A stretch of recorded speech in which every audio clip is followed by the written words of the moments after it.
Hey guys, welcome to my YouTube channel. তো আরও একটা নতুন ভিডিওতে তোমাদের সবাইকে স্বাগত। তো আমরা এখন রয়েছি সিকিমের টেমি গার্ডেনে। এটা টেমি টি গার্ডেন নামেও পরিচিত, বা টি গার্ডেনও বলতে পারো। এখানে ঢোকার জন্য তোমাদের টিকিট কাটতে হবে, যার প্রাইস 30 টাকা। তো মেনলি এখানে আমাদের সব কিছু রেলি বা রাস্তা করে দিয়েছে এই গার্ডেনটা পুরো চারিদিকে দেখার জন্য।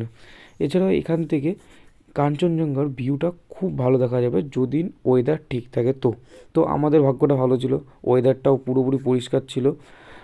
তা আমরা এখানে চারিদিকে খুব ভালোভাবে ঘুরতেও পেরেছি এবং সব কিছু দেখতেও পেরেছি। এছাড়া দেখতে হচ্ছে এখান দিয়ে র্যালি তো করাই রয়েছে চারিদিক ঘোরার জন্য, তাছাড়া এখান থেকে পাথরের মতন টাইপ অফ সিঁড়ি করা রয়েছে।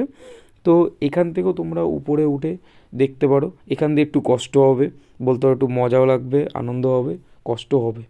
স্বাভাবিকভাবে যাদের এখানে অভ্যাস নেই তাদের অবশ্যই কষ্ট হবে। আমার একটুখানি হয়েছিল, বাট বেশি কষ্ট হয় না, কিন্তু মজা লাগে।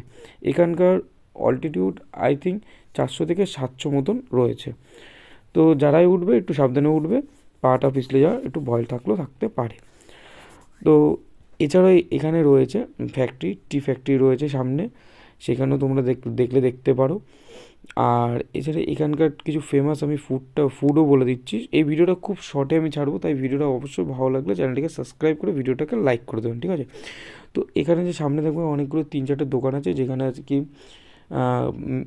ড্রাই ম্যাগি, তারপর হচ্ছে স্যুপ ম্যাগি, মোমো, এগুলো পেয়ে যাবেন। এগুলো তো এখানে নর্মালি পাওয়া যায়।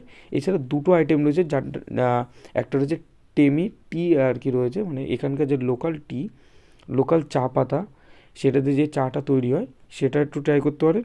একটুখানি ডিফারেন্ট স্বাদের, কিন্তু বাট ভালো, একদম খারাপ না, ভালো।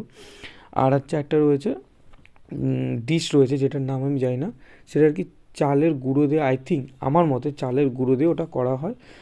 যেরকম জিলিপি হয় না, জিলিপির মতন একটা আড়াই প্যাচের সাথে একটা ঘুগনি বলবো না, আলু কাবলি টাইপের ওখানে দেওয়া হয়। এই দুটো জিনিস আপনারা এখানে গিয়ে ট্রাই করতে পারেন। আর এইটার আমি ঠিক উপরে টপে চলে এসেছি। এখান দিয়ে উপরে গেলেই নতুন আরেকটা রাস্তা পেয়ে যায়, মানে যে রাস্তাটা আমাদের গার্ডেনের সামনে দিয়ে গিয়েছে সেটা আর কি উপর থেকে ঘুরে আসছে। আর এখান থেকে ভাই স্বাভাবিকভাবে কাঞ্চনজঙ্ঘার ভিউটা খুব ভালো আসে, আর ফটোশ্যুট আর ভিডিও করার জন্য খুব দারুণ জায়গা, অবশ্যই ভিজিট করবে।